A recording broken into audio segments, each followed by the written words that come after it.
If you have this constant sensation that something is stuck in your throat, a feeling of phlegm that forces you to clear your throat before starting to speak, or perhaps it's a lump sensation that neither goes down nor up, even though you swallow saliva many times, surely one piece of advice you've been given is to drink more water because you're dehydrated.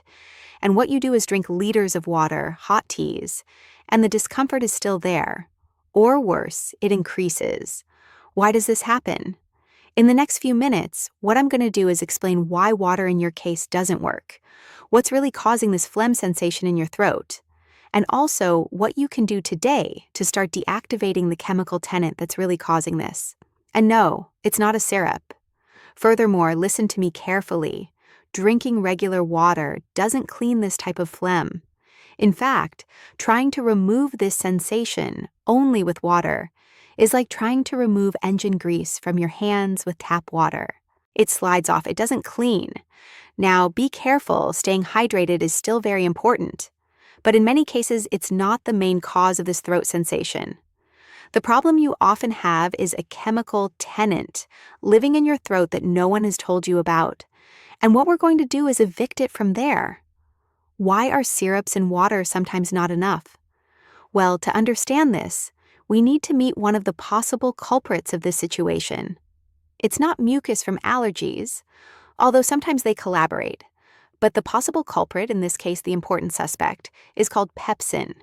Pepsin is a digestive enzyme. It's a soldier that should be in your stomach, digesting proteins, meat, eggs, fish. Its place is the stomach. But here comes the problem that most people ignore, and that's interesting to know. Unlike liquid acid that burns and that you feel rising upward, the classic acid heartburn pepsin can rise, simplifying it a lot in the form of gas or aerosol like an invisible mist. You don't feel the burning or the fire, but that invisible mist reaches your throat, condenses there, and can remain adhered to the walls of your larynx. So here's the mystery. It can remain there inactive. Imagine this with a mechanic's workshop mentality. Think of pepsin as if it were engine grease stuck on the walls of your throat, instead of being stuck on your hands. Well, this kind of grease has an important chemical property. It's hydrophobic, meaning it repels water. Pepsin works in a similar way.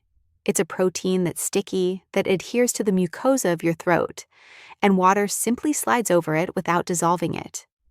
That's what we have. So that's why you can drink lots of water per day and still feel the lump sensation.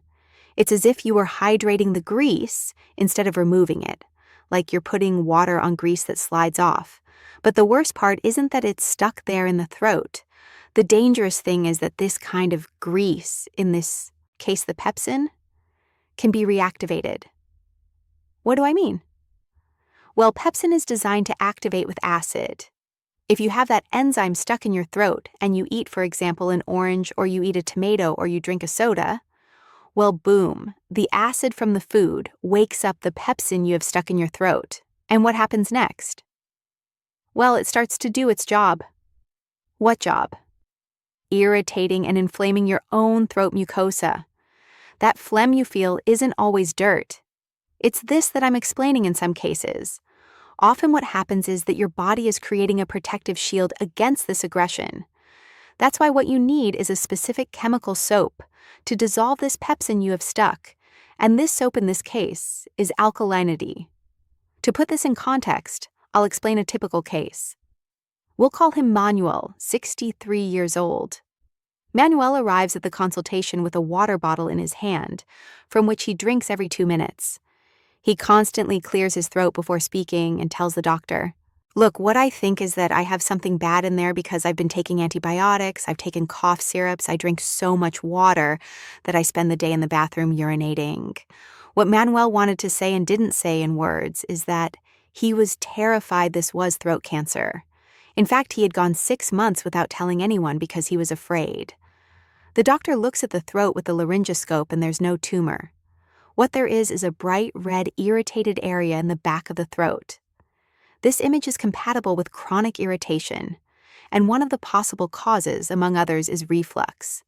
But be careful. This doesn't diagnose by itself because this irritation can have different causes, but it wasn't cancer.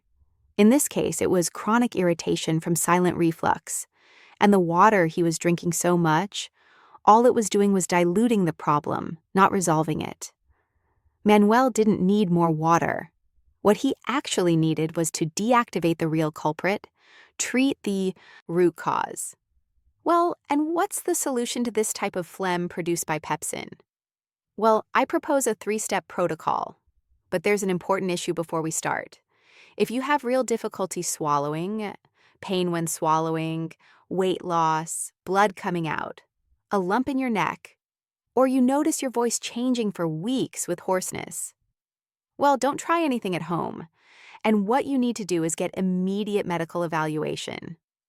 Now, if you don't have warning signs, then you can use these tests as simple strategies. Level 1 would be zero friction. Try the chemical soap today, which would be neutralization. If regular water doesn't remove the grease, well, then we need a solvent, right? Well, what would it be in this case? In this case, it would be alkalinity. In the laboratory, evidence suggests that pepsin is inactivated with a pH above 8.8. What's the tactic? Well, what you can do is mix a teaspoon of baking soda in a glass of water. When to use it? After eating and before going to sleep. For how long? Well, you can gargle. It's gargling, don't swallow. Deep gargles for about 30 seconds and spit. Or you can use bottled alkaline water with a pH of 9 or higher. The warning, what is it? Well, if you have kidney disease, hypertension, especially if it's poorly controlled, a diet that's been recommended to you low in sodium, or you take many medications, well, better consult first. And if it irritates you when doing this, well, suspend it and don't drink it. I repeat, gargle after meals and before going to sleep. This helps turn off the enemy soldiers, so to speak. And this is usually enough, and more is not always better. That is, let's not exaggerate. Level 2 would be low friction. If level 1 that we discussed isn't enough, well, the physical barrier, alginates. We need to put a lid on the stomach so the mist doesn't rise anymore. There are over-the-counter products that are sodium alginates, Gaviscon, and similar ones that create a physical raft on top of the food. The trick is to take it right after eating and also avoid drinking water right after, because if you drink too much, you break this raft we're creating with this substance. If it's a small sip, no problem. Level 3. Well, negative friction. What do I mean? Well, what you have to do is stop doing what can awaken the culprit. It would be an exclusion test. Do a test for 2 or 3 weeks. What do I mean?